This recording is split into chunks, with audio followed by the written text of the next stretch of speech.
I haven't watched, every Giants game during the Danny Dimes era, but I mean, last night, that was arguably maybe one or two in terms of the best games he's ever played in his career. It was actually number one, depending upon which rating you go by. It was his highest from one of them. I don't know if it was QBR, PFF, whatever the grade was. It was his highest last night. He looked like a ball player. So there you have it. But I'm also worried that this team just isn't going to get it done.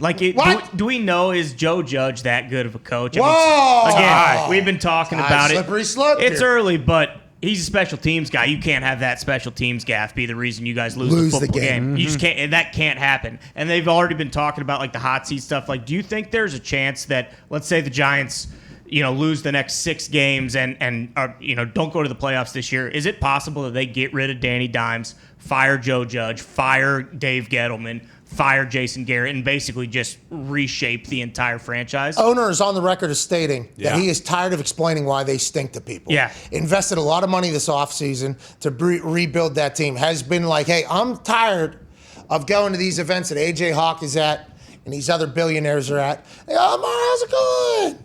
What happened to the Jets this year? He said, well, blah, blah, with the team, we did this. That's a shame. And then Jerry Jones walks up, hey, how's it going? Yeah, we stink too, but we're worth 5X what you are. There's those meetings being the reason why old buddy wants to win. I think that is very motivating. And maybe it is that he will have a quicker hook off the stage for them.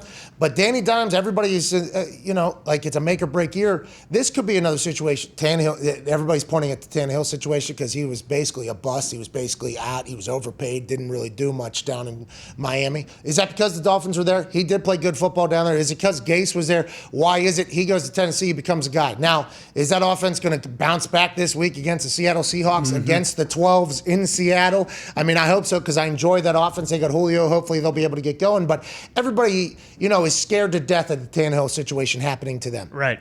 Joe Douglas over there at the Jets said, I'm cool with it. Send Darnold out of here. Yeah. We'll see how he does down there. First week, we got to play against him. By the way, he's probably going to do well, whatever the case. And we'll see how this goes with Zach Wilson. He seems to be a player, but I think there's a lot of people that are scared of that. So would they be more apt to get rid of Danny, or would they be more apt to get rid of Joe and Gettleman?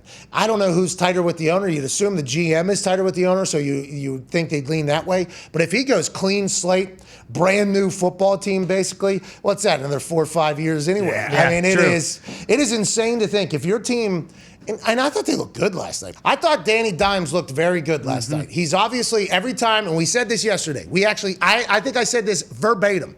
Every time they play on national television, the next day we go, hey, Danny Dimes is a lot more athletic than people give him credit for. Ran just as fast as Lamar Jackson. I actually said that yesterday. And then as you're watching the game last night, I was like, hey, Danny Dimes, a lot more athletic than people give him credit for. He's just as fast as Lamar Jackson. He was out there slinging it around. They looked like they were playing good. But the Washington football team with that grit and resilience gets the win in the end after the mulligan. Your thoughts on how the night went, A.J. Hawk? I mean, yeah, hell of an ending to that game. But Danny Dimes, I was thinking of you when I saw him break that long run that got called back. Was that a 70-yarder? Right? Yeah, but I think it was, I think it was 56. Yeah, but then remember it was 10 yards from the hold, so he still got 40 yards or something like that, 30 yards. I thought of you as he was rumbling down the field, like how we were going to say, this guy's more athletic than you think. He really is.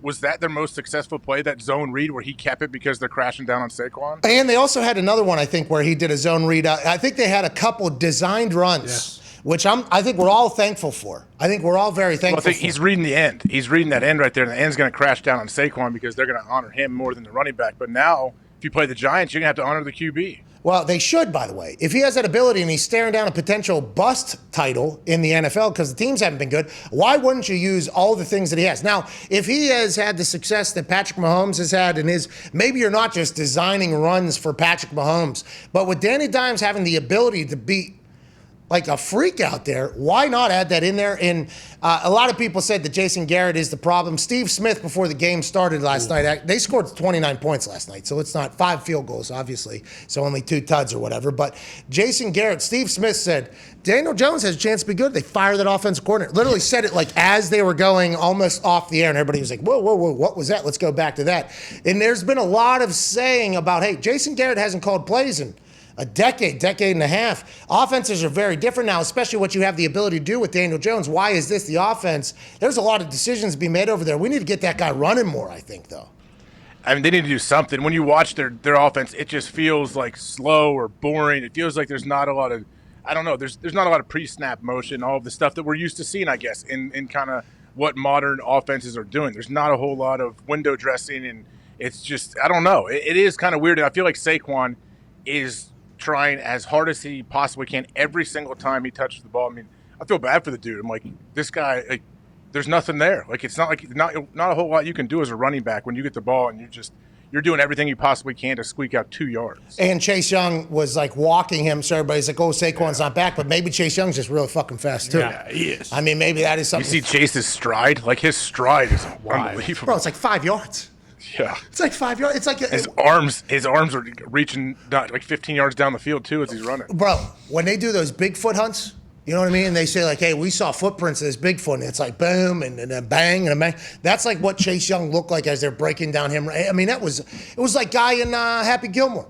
Oh, yeah. Mr. Larson. The nail in his head. Mr. Larson, it was unbelievable to watch that, but who knows with this Giants team? I mean, who knows? And then the Washington football team. Do you feel better? Do you feel better about the Giants after that game? Like, do you feel like, all right, hey, like they're gonna win 8 or 9 ball games? I mean, they shot themselves in the foot in a situation that you would never guess they would do, especially with a special teams head coach, right? So that jump off sides on the field goal, can't have it. Nope. Can't have it. Hey, can't have it. Especially whenever the ball misses, you got to feel absolutely terrible about yourself. And it's very difficult to obviously go from 0 to full rush to try to win the game and block the kick. And that is not an easy thing to do. Other people have been able to figure out how to do it, obviously, and not jump off sides and still get a good jump.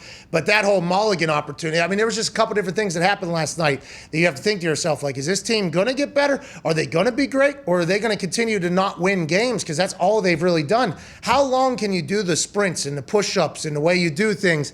And if you continue to lose, people are going to... Saw Golladay get pissed off last night. Now there's rumors that a rookie wide receiver who is not... Yeah.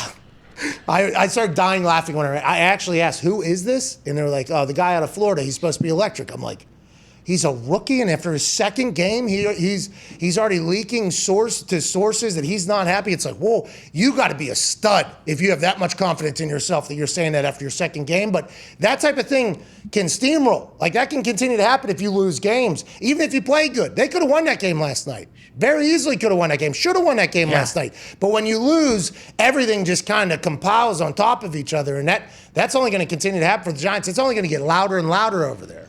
Well, that's the thing. Like, and I think Coach JB even mentioned it. I listened to some of that when you were talking to him. He was going to check, like, where else does this go on the team? How does the team feel about, like, if it was Daniel Jones, and like, what is the argument, or how do people feel? Like, you got to cut it off right away. That's the thing. Like, you can't. When you're losing, those little things turn into big things, and then everybody freaks out, everyone panics, and you look up and you've won like 4 games at the end of the year. Yeah, and everybody's fired.